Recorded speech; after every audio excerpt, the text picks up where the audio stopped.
మీ పార్టీలో ఎవరన్నా మరి ఈ నోటీసుల్లో ఉన్నారా, అంటే మీ అధిష్టానం నోటీసుల్లో? బ్రహ్మనాయుడు గారు, ఇప్పుడు ఆ కంటెంట్ తీసుకొచ్చిందే చంద్రబాబు నాయుడు గారు పబ్లిక్ లోకి ఈ విధంగా 48 మందికి నోటీసులు అనే విషయాన్ని పేపర్ లో స్పెక్యులేషన్స్ లో వచ్చింది మనం చూసాం. నేను అనడం ఏంటంటే ఇది ఇలా వెళ్తే ఖచ్చితంగా కాంట్రవర్సీ అవుతుంది, డిబేటర్లో చర్చల్లో 48 మంది టార్గెట్ అవుతారనే విషయం వాళ్ళకి తెలియక ఆ స్టేట్మెంట్ ఇచ్చేటప్పుడు.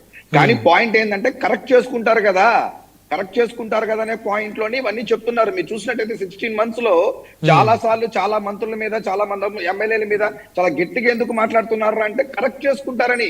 మీరు ఏదో కాంట్రవర్సీలోకి వెళ్ళిపోతారు, మీరు డిఫెండ్ లోకి వెళ్ళిపోతారని కాదు, ఇది కరెక్షన్ చేసుకుంటారు, ఫర్దర్ గా ఇష్యూ ఉండదని చెప్పి లాస్ట్ మూమెంట్ లో కరెక్ట్ గా మీరు చేసుకున్నట్టయితే ఓకే అని ఇప్పుడు చెప్పారు. వాళ్ళు చెప్పిన ఒక 2 రీజన్స్ మనకు బయట వచ్చింది. పెన్షన్స్ లో పాల్గొనట్లేదని, సో పాల్గొనమని చెప్తున్నారు. రెండోది ఏంటంటే సీఎం రిలీఫ్ ఫండ్స్ చెక్కులు తీసుకెళ్లి ఇవ్వట్లేదు, దానివల్ల మళ్ళీ రెండోసారి వాటికే నోటీసులు ఇస్తారా? అదే బ్రహ్మనాయుడు గారు, దానికే నోటీసులు ఇస్తారా అనే విషయము పేపర్ లో వస్తేనే మనం చర్చకు తీసుకొచ్చాం. నేను అనుకోవడం వాళ్ళు పిలుస్తారు, మాట్లాడతారు, ఇప్పుడు నేను అదే అంటున్నాం, ఇది స్పెక్యులేషన్స్ మీద వెళ్తుంది, డిఫెండ్ అవుతారని తెలియదా?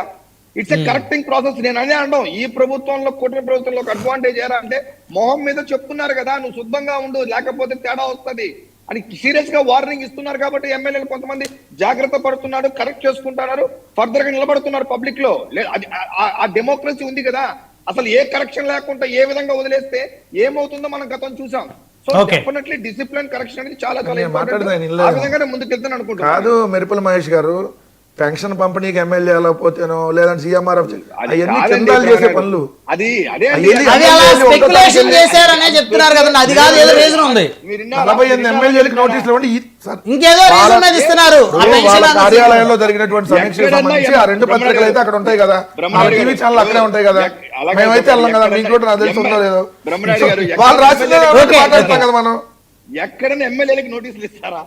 నోటీసులు ఇవ్వడం ఏంటి అసలు? అదేమన్నా పార్టీ అదే కదా మేము కూడా ప్రశ్నిస్తా ఉంది. ఏమండి కాదండి, ఇదిగోండి ఆ 48 మంది ఎమ్మెల్యేలకి నోటీసులు ఇవ్వండి. మన ఈనాడు కిరణ్ గారు పెట్టిన బ్యాన్ మీరు చెప్పగలదండి అట్లా బ్రహ్మనాయుడు గారు, సింగళేరు వెంకటేష్ గారు వద్దులేండి. బ్రహ్మనాయుడు గారు, ఇవి స్పెక్యులేషన్స్ మేము ఇవ్వట్లేదన్నా చెప్పాలి కదా కూటమి పార్టీ నాయకులు. ఇవన్నీ స్పెక్యులేషన్స్